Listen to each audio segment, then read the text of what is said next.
Полчаса назад в Казани завершилась церемония открытия игры будущего. Это первое в истории масштабное мультиспортивное событие на стыке спорта, науки и технологий. Оно основано на концепции фиджитал, то есть объединяет классический киберспорт.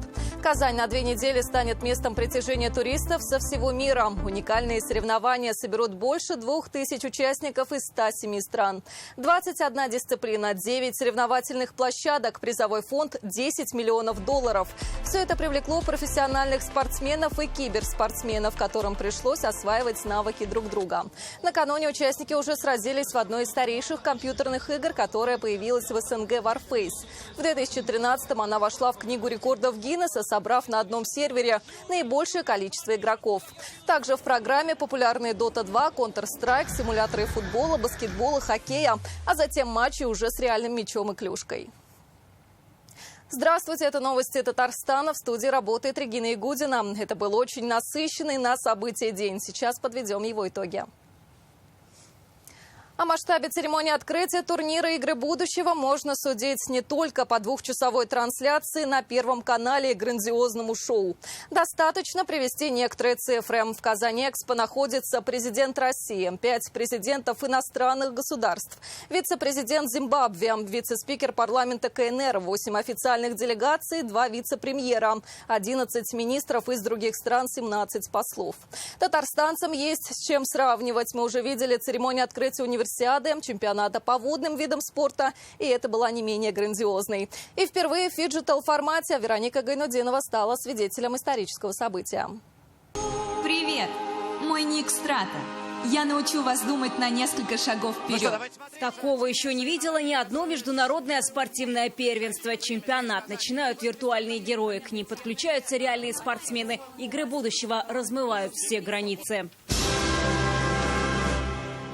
Россия священная наша держава, Россия любимая наша страна. Хозяйка турнира Россия, она же главный создатель фиджитал-концепции. Неудивительно, когда звучит гимн нашей страны, его слова знают и подпевают практически все.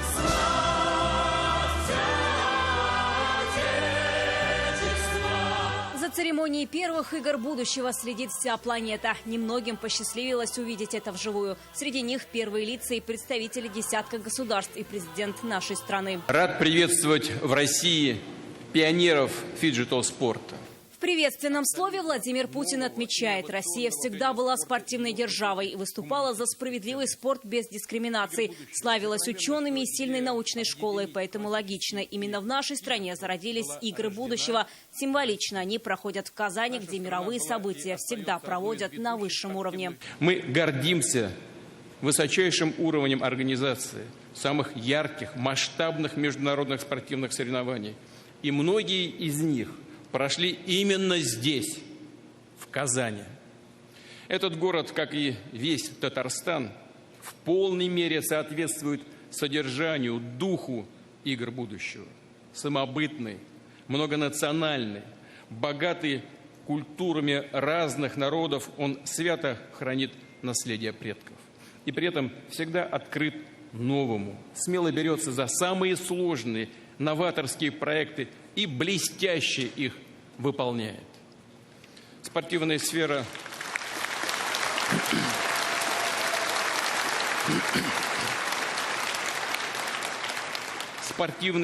один из примеров.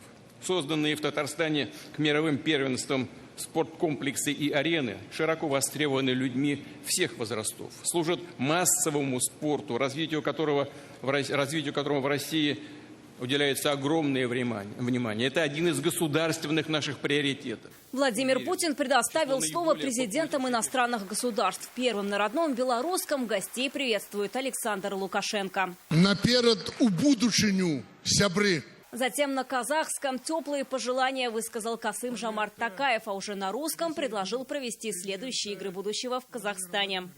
Я благодарю уважаемого Владимира Владимировича за проведение этих игр. Это уникальные игры, которые не имеют аналогов, возможно, в современном мире. Я всем желаю успехов. Келесі ойын Казахстанда өткізейік. Давайте проведем следующие игры в Казахстане. О том, что у игр будущего есть будущее, говорили и слова Шавката Мирзиёева. После Казахстана он предложил провести турнир в Узбекистане. В следующий раз в Казахстане, а в 2026 году мы готовы вас принять в Узбекистане. Речь на родном языке также произнесли президенты Таджикистана и Кыргызстана Эмомали Рахмон и Садыр Жапаров. Дамы в роскошных нарядах, которые... Игры будущего – турнир, в котором нет места дискриминации. Яркое подтверждение тому – парад стран-участниц. В играх участвуют отдельные клубы и нет сборных, поэтому организаторы гордятся многонациональной семьей фиджитал-движения. По сцене, словно по подиуму, идут девушки в нарядах под цвета флагов своих стран. Добро пожаловать в будущее! Это точно Казань? Казань. Вон там Казанский Кремль. А какой станет Казань будущего? Гостям праздника рассказывают виртуальные герои. Хозяйка первого чемпионата станет еще краше. Появятся голограммы и аэротакси. Но будущее в Казани уже наступило. И сегодня за этим наблюдала вся планета. Вероника Гайнудинова, Рамиль Шайдулин, Алмаз Зиаддинов, ТНВ, Казань. Владимир Путин в Татарстан прилетел еще днем и начал свой визит с посещения Казанского авиационного завода в сопровождении Рустама Минниханова. Также предприятие осмотрели министр обороны Сергей Шойгу, полпред в ПФО Игорь Комаров, руководитель Ростеха Сергей Чемезов, глава Минпромторга Денис Мантуров, гендиректор Объединенной авиастроительной корпорации Юрий Слюсарь. Сегодня авиазавод выполняет гособоронзаказ по модернизации легендарного стратегического ракетоносца Ту-160, а также выходит на серийное производство пассажирских лайнеров. Одно из главных заявлений Владимира Путина – новый Ту-160М назвать именем Минтимира Шаймиева, первого президента Татарстана. По словам главы государства, Минтимир Шарипович сделал много не только для республики, но и для всей страны. Также Владимир Путин поднялся на борт стратегического авианосца и сел за штурвал. Знаменитых белых лебедей увидел и Рамиль Галиулин. Функционал, надежность комплекса находится на новом уровне. Казанский авиационный завод сейчас выполняет гособоронзаказ. В сопровождении Рустама Минниханова Владимир Путин осмотрел 4 модернизированных Ту-160М. Стратегический ракетоносец Ту-160 является самым крупным и самым мощным в истории военной авиации сверхзвуковым самолетом, а также самолетом с изменяемой геометрией крыла. Официально на этих белых машинах было поставлено 46 мировых рекордов. Это наши знаменитые белые лебеди. Без посадки могут пролететь 25 часов. Если внешний вид остался неизменным, то начинка после модернизации обновлена на 90%. Ну и по характеристикам мы, собственно, выходим на большую дальность, большую боевую нагрузку. До 50 лет увеличиваем срок службы. Владимир Путин осмотрел самолеты и изнутри познакомился с возможностями машин, лично сев за штурвал. Как рассказали президенту, в этой версии Ту-160М новый двигатель, а также бортовое, радио и навигационное оборудование. Обратил внимание Владимир Путин и на название самолетов. Узнав, что у одного из них до сих пор нет имени, глава государства предложил назвать его в честь первого президента Татарстана. Назовем его Минтимир Шаймиев. Есть. Этот новый ракетоносец. Человек, который много сделал. Ракетоносец этот назовем именем Минтимира Шаймиева. Ну, заслуживает, спасибо. Да. Это человек, который много сделал не только для страны, Большое спасибо. Ну и в сохранении завода, сейчас позвольте, я хотел поддержать ваши небо благодарность, потому что, конечно, завод находился в таком состоянии, что фактически стояла судьба его выживания. Шарипович вместе с командой тогда фактически программа 214 машины, полностью страны республики. Если в каком-то смысле, так сказать, дал вторую жизнь. Тогда спасибо большое за это решение, мы обязательно реализуем. Сейчас завод готовится к серийному выпуску ракетоносцев. Производство Ту-160М было развернуто по решению Владимира Путина. Свой первый полет он совершил 2 года назад. Мы сегодня только опять всем миром постепенно возвращаемся к вопросам развития сверхзвуковой авиации. При том налете, который предполагается на этих типах самолетов, то ресурс и срок эксплуатации достаточно большой. Поэтому думаю, что он еще переживет не одну модернизацию. В планах нарастить и выпуск пассажирских Ту-214. Согласно графику, завод должен перейти на производство 20 гражданских самолетов к 2026 году. Как отметил глава Ростеха Сергей Чемезов в интервью Татаринформу, предприятие справляется с гособоронзаказом. Гособоронзаказ выполнен полностью за прошлый год. Уже начали выполнять уже этот год. Поэтому у нас никаких сбоев по гособоронзаказу нет. Все благодаря модернизации производства. На заводе восстановили крупнейший в мире комплекс для обработки изделий из титана. Передовым оборудованием оснастили конструкторский центр. Техническое перевооружение позволило в 2 раза нарастить производственные мощности и в 4 раза производительность труда. Рамиль Галиуллин, Рамзиль Гарипов, ТНВ, Казань. Казань сегодня стала местом международного диалога. Глава государства провел целый ряд встреч с лидерами других стран. Все они прошли до церемонии открытия игр будущего.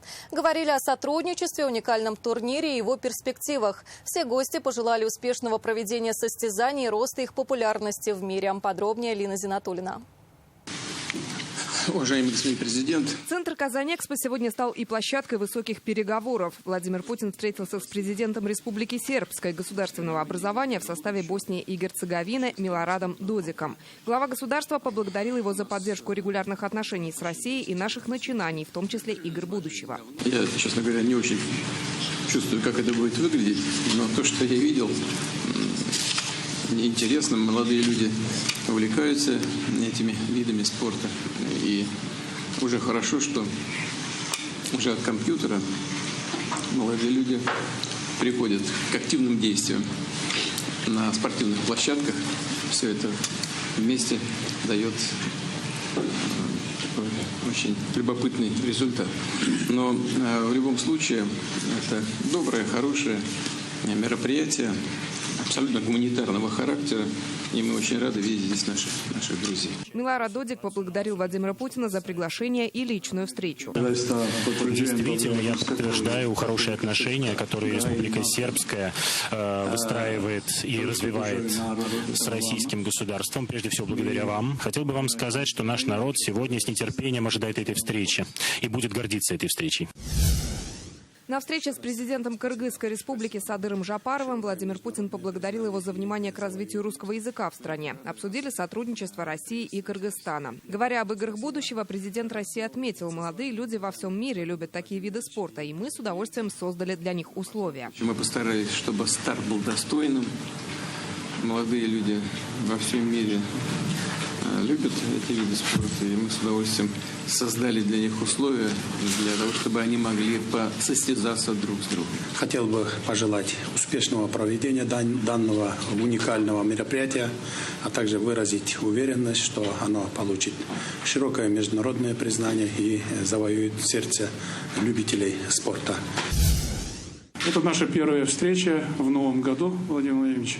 На встрече с президентом Казахстана Касым-Жомартом Токаевым Владимир Путин отметил, масштабное спортивное событие носит чисто гуманитарный характер. Я много раз подчеркивал и еще раз хочу сказать, спорт должен быть вне всякой политики, наоборот, должен сближать людей. Касым-Жомарт Токаев оценил формат игр будущего и предложил провести следующий турнир в Казахстане. Владимиру Путину идея понравилась. Это уникальный формат.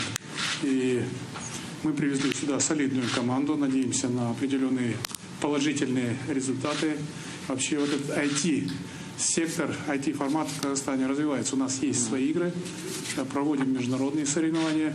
И вот хотел бы предложить, чтобы следующие игры будущего прошли бы в нашей стране с тем, чтобы продолжить эту традицию, инициативу, которая была высказана своевременно Российской Федерацией. Супер.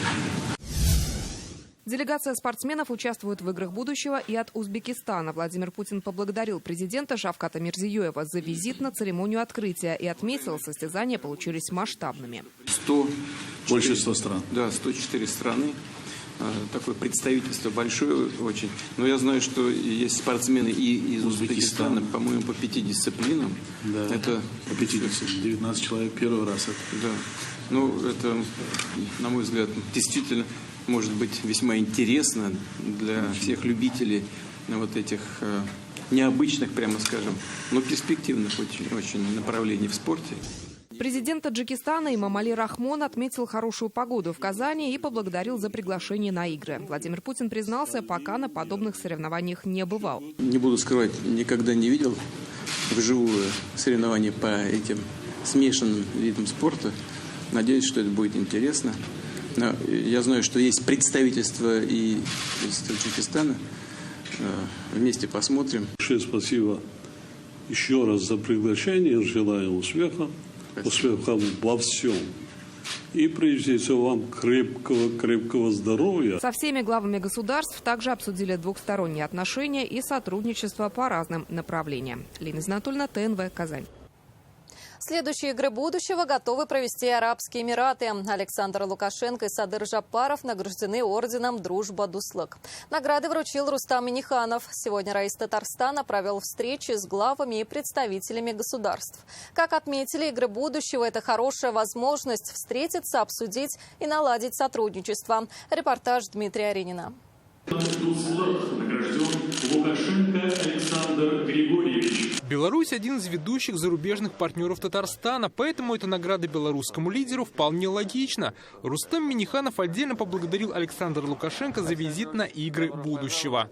Вам долгих лет активной жизни, и вы очень много делаете для нашего российского государства. То, что ваши отношения с нашим лидером Владимиром Путиным.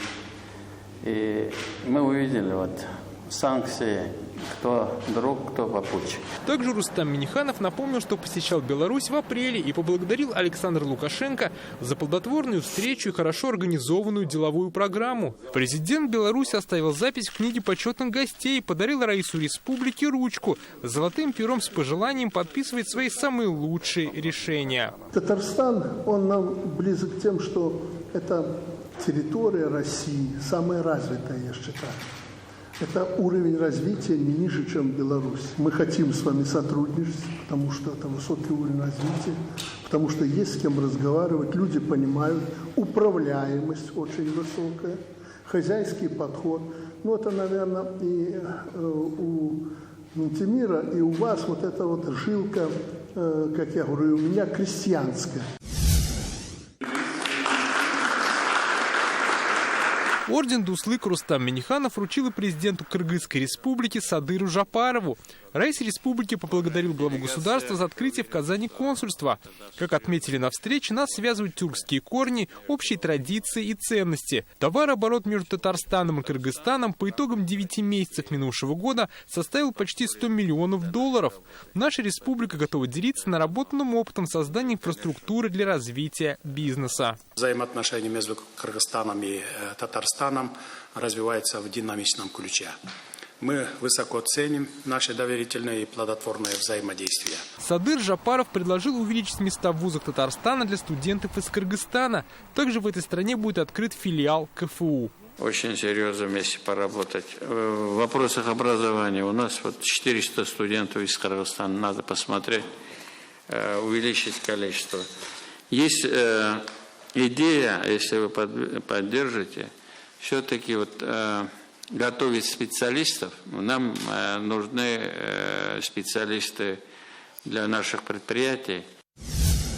Рустам Минниханов пригласил президента Республики Сербской Боснии и Герцеговины Милорада Додика посетить форумы, которые пройдут в Татарстане в этом году.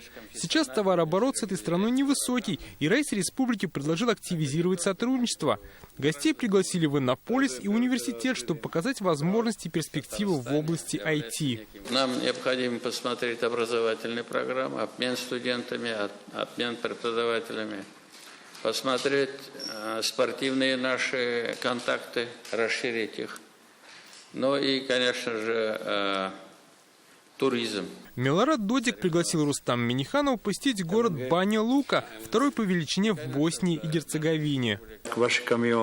Мы заинтересованы в достижениях вашего машиностроения, грузовиках КАМАЗ, которые работают на СПГ. Также вы лидеры в цифровизации, и спасибо за то, что позволили познакомиться с вашими достижениями в этом.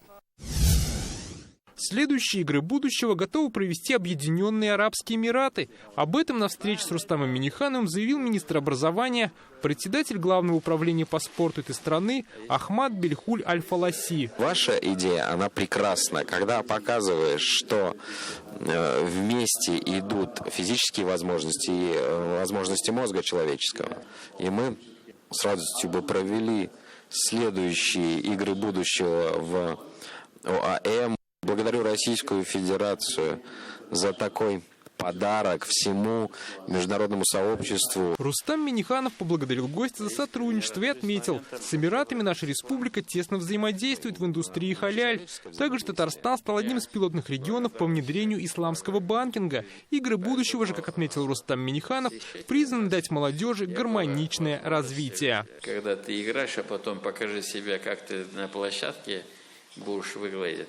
Это очень хорошая форма. Я думаю, что вы тоже это осознаете. И я уверен, что игры будущего имеют очень большую перспективу не только в спорте, а в будущем поколении нашем.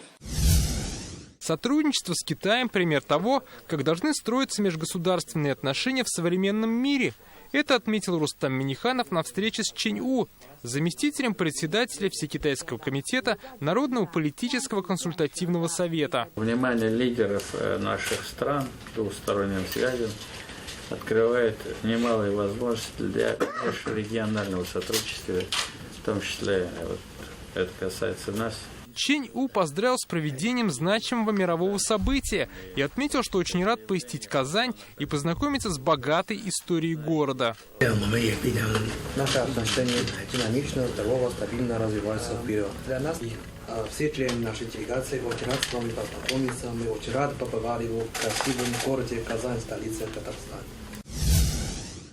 Расширение сотрудничества в энергетике, медицине, АПК, машиностроении Рустам Минниханов обсудил с вице-президентом Республики Зимбабве Константином Чивенго. По итогам 9 месяцев минувшего года товарооборот Татарстана с этой страной составил более 130 миллионов долларов. Кроме торгово-экономических контактов, очень важны контакты в области культуры, в области образования, науки, в области спорта. Уважаемый господин Чивенго, хотел бы поблагодарить вас, ваших коллег, за внимание нашему сегодняшнему мероприятию. Вы проделали длинный путь, и искренне благодарна вам.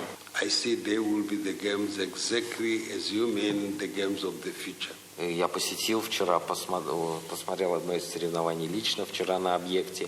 И все выглядит, действительно, будущее уже здесь. Раис Татарстана подчеркнул, Африка – уникальный по природным богатствам потенциалу материк, а Зимбабве – надежный союзник России. Дмитрий Аринин, ТНВ, Казань. В Казани сегодня открылось Генеральное консульство Кыргызской республики. Это решение еще в прошлом году поддержал премьер-министр страны Михаил Мишустин. Сегодня на открытие приехал глава МИД Кыргызстана Жээнбек Кулубаев.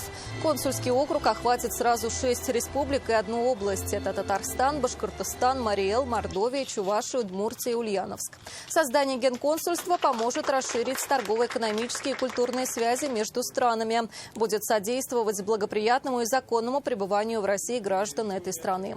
Легче будет и оформить документы о въезде и выезде. До этого приходилось ездить в Москву. Между Татарстаном и Кыргызстаном давние крепкие отношения. С 2017 года действует межправительственное соглашение.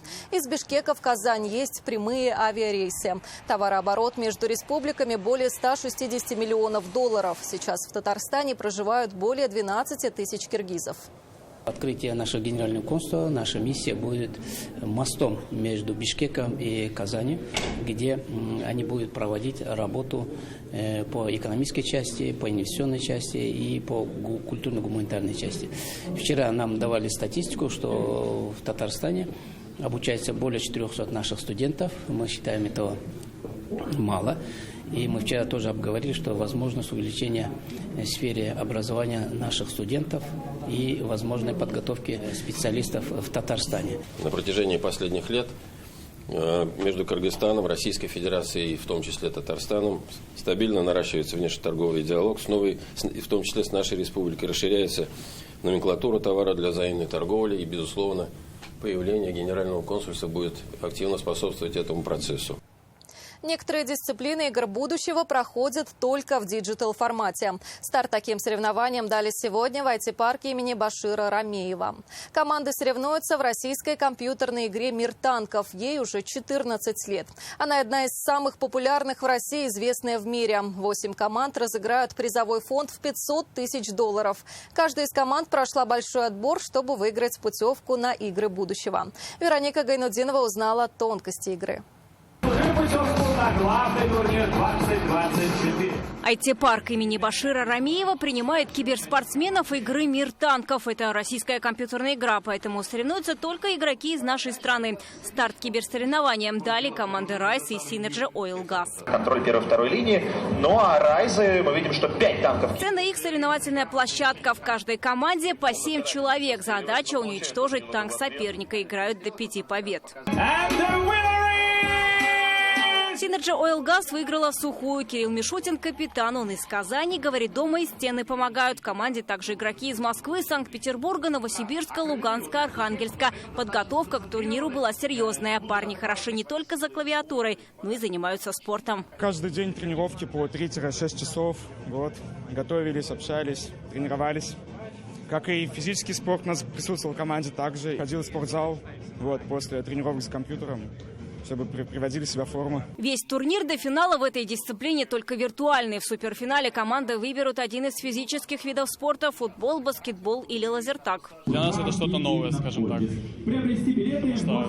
Это первый такой большой масштабный турнир, и для нас это тоже самое впервые. Игра впервые вышла в 2010 году и имела только русскоязычную версию. За 14 лет от обычного танкового экшена она стала одной из крупнейших онлайн-игр современности, которая популярна во всем мире. Даже зафиксирован мировой рекорд Гиннесса. Одновременно в нее играли 1 114 000 человек. Еще в 2018 году в мире танков было зарегистрировано 160 миллионов игроков. Сегодня, чтобы увидеть борьбу сильнейших команд, приехали зрители со всей России. Я попросил своего папу приехать сюда, потому что я очень сильно хотел попасть на эти игры, потому что здесь очень интересно. Формат интересный, очень привлекательный, скажем так, неожиданный. И, такого я пока не видел нигде еще. Не только смотрят соревнования, но и развлекаются сами. В холле большая интерактивная площадка для гостей. Там, например, джаз-дэнс, танцы. Здесь играют в танки, практически настоящие. А здесь, например, дэнди. Каждый может найти увлечение по интересам. Эльвира Медведева привела 3 сыновей. Говорит, несмотря на то, что они еще маленькие, уже интересуются киберспортом. Младшим тут очень нравится, но для их возраста. А старшему понравилось там, где в танки играют, где соревнования. Он прям сидит, все понимает. Общий призовой фонд турнира «Мир танков» $500 тысяч. Победителей определят 2 марта. Вероника Гайнудинова, Данил Филатов, ТНВ, Казань. Сейчас предлагаем послушать впечатления зрителей и гостей Казани, побывавших на соревнованиях в IT-парке имени Башира Рамеева. Очень масштабное событие, все вообще супер, на высоте, организация на уровне, игровой зал просто потрясающая, сцена, все.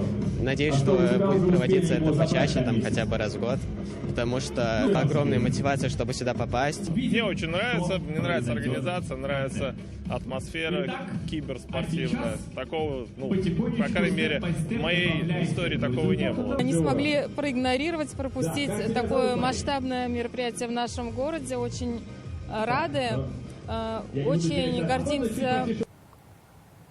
В прямом эфире церемонию открытия игр будущего показал Первый канал. Участниками праздника смогут стать и зрители нашего телеканала. На ТНВ запись церемонии открытия 24 февраля в 2 часа дня. Несмотря на большое количество гостей, в городе действуют минимальные ограничения по движению транспорта. Они коснулись лишь 3 объектов. У Татнефть-арены частично перекрыта улица Бичурина от Чистопольской до Сибгата-Хакима. У цирка в период соревнований закрытый ряд проездов. У IT-парка имени Башира Рамеева часть дороги на Хади Такташа. В связи с большим спросом в направлении аэропорта добавили по 2 дополнительных вагона в каждый состав электричек. Из Казани будут ездить 14 электропоездов, обратно 15. Одновременно они смогут перевозить более 1000 человек. Общественный транспорт в Казани в эти дни работает в обычном режиме. Госавтоинспекция просит водителей с пониманием отнестись к международному турниру и пропускать автобусы и автомобили с гостями. Сегодня в мире отмечается День родного языка. Насколько он важен для каждого, особенно в самые напряженные, ответственные моменты жизни, показано в ролике, который в своих соцсетях разместил Рустам Минниханов. Участники игр будущего говорят на десятках языках, и поддержка именно на своем родном помогает достигнуть спортивных и кибервысот.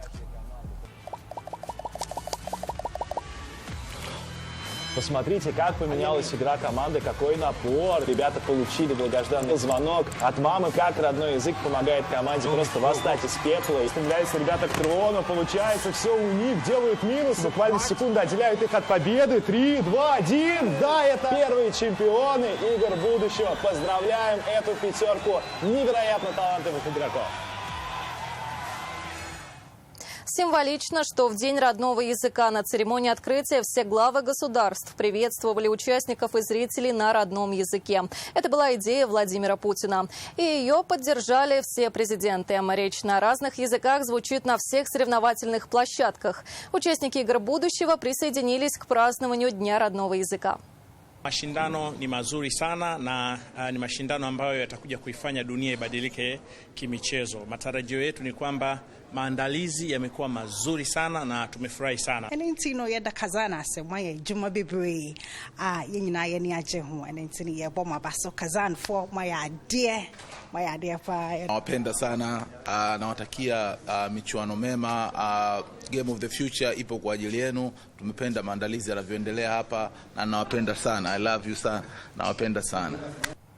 Сегодня во всем мире проходят мероприятия в поддержку и защиту языкового и культурного многообразия. К татарстанцам обратился председатель Госсовета Фарид Мухамедшин. Он отметил, в России проживает более 190 народов. Родной язык надо сохранять, а не просто любить. Именно в достижении гармонии многоязычия, развитии национального образования, продвижения традиционных морально-нравственных ценностей видится залог общественного согласия.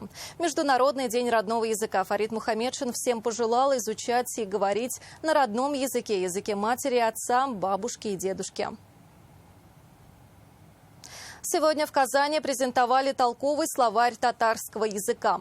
6-томник издали сотрудники отдела лексикографии Института языка, литературы и искусства имени Галимжана Ибрагимова. Работа над его созданием шла 25 лет. Здесь собрано около 80 тысяч слов, фразеологизмов, архаизмов и неологизмов. Это настоящее лексическое наследие татарского народа. Коллектив получил республиканскую премию в области науки и техники. Тираж нового толкового словаря 1000 экземпляров. В электронном варианте им может воспользоваться любой желающий. Для этого достаточно зайти на сайт suzlek.antat.ru. Толковый словарь – одно из самых востребованных научных изданий. Им постоянно пользуются не только филологи и лингвисты, а также школьники и студенты. Новый 6-томник как наследие для наших будущих поколений, чтобы они не забывали, изучали и развивали родной язык.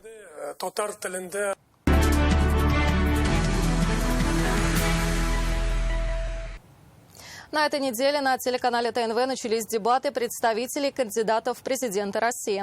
Сегодня в нашу студию пришел Ринат Фазылов. Он доверенное лицо и сопредседатель Татарстанского избирательного штаба Владимира Путина. Представители других кандидатов не воспользовались предоставленным эфирным временем. Тема дебатов – сохранение исторической памяти. Ринат Фазылов представил позицию Владимира Путина, рассказал, что делается в России и Татарстане, и ответил на вопросы ведущего Зуфара Давлетшина.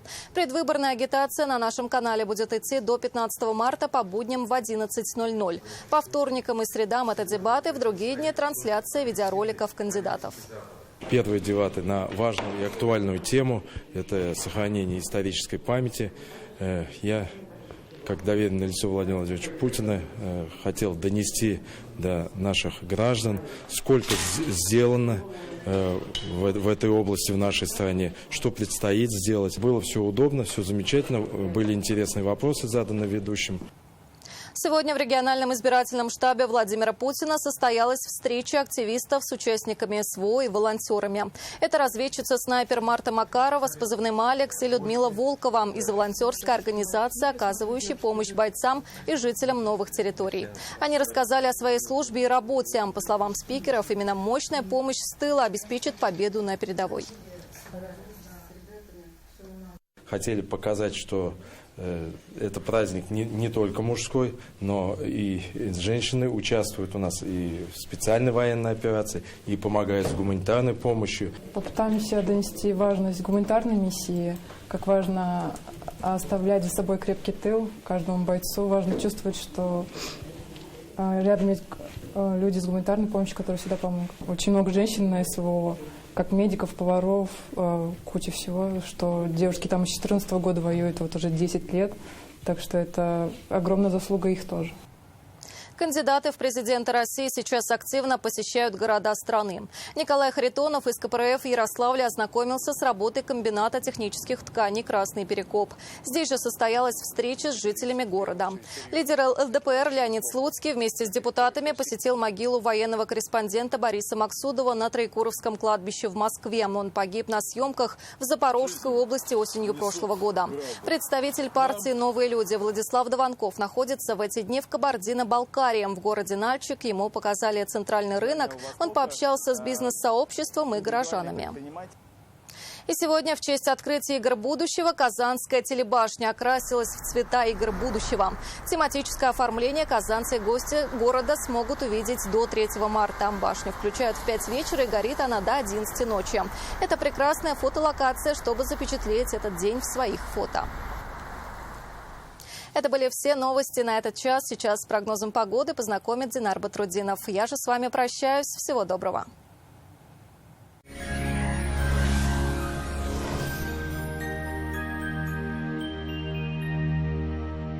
Здравствуйте, Исянмесис, в студии Динар Батрудинов. В Татарстане в предстоящие сутки погода будет устойчивой. Подробности после полезной информации. Скоро весна, а значит время обновления. Успейте заказать кухню и шкаф-купе по вашим размерам по сниженной цене от Данил Мастер. Только до конца февраля скидка на корпусную мебель 20%. Все подробности по телефону в Казани 2-167-166. По данным сервиса Яндекс.Погода, в Кукмаре, Балтаси и Высокой горе облачно, небольшой снег. Температура днем от 9 до 12 градусов мороза, ночью от 12 до 15 со знаком минус. В Буинске, Кайбицах и Камском устье облачно, слабый снег. Температура минус 9-12 днем и минус 12-15 ночью. В Аксубаево, Нурлате и Мамадыше тоже небольшие осадки, местами прояснения. Температура минус 12-13 днем и от минус 15 до минус 22 ночью. В набережных Челнах, Актаныше и Менделеевске облачно практически повсеместно. Слабый снег, минус 10-12 днем и 17-20 градусов ниже нуля ночью. В Бугульме, Азнакаево и Урусу будет переменная облачность, местами снег, минус 10-13 днем и минус 20-24 ночью. В туристических городах республики примерно такая же картина. В Свияжске температура днем минус 9 градусов, будет облачно, с прояснениями, пройдет небольшой снег, ночью 12 градусов мороза. В Болгаре минус 11 днем и минус 14 ночью, здесь тоже переменная облачность, ожидаются слабые осадки. В Елабуге облачно, с прояснениями, местами снег, температура минус 11 градусов днем и 17 градусов ниже нуля ночью. Банк Аверс оказывает весь спектр банковских услуг для частных лиц и корпоративных клиентов. Для бизнеса банк предлагает услуги по расчетно-кассовому обслуживанию, кредитованию, банковские гарантии и продукты с возможностью эффективно размещать свободные денежные средства.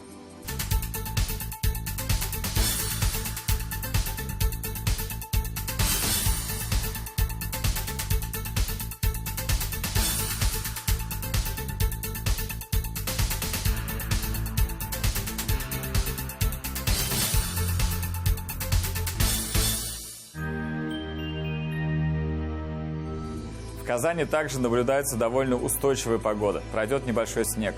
Температура днем минус 9, ночью минус 12. Атмосферное давление высокое, 766 миллиметров ртутного столба. Ветер южный, около 3,5 метров в секунду. Влажность воздуха 76%. Магнитное поле Земли спокойное. Пока это все. Я с вами прощаюсь. До встречи. Берегите себя. Кэннерго замушлы болсын.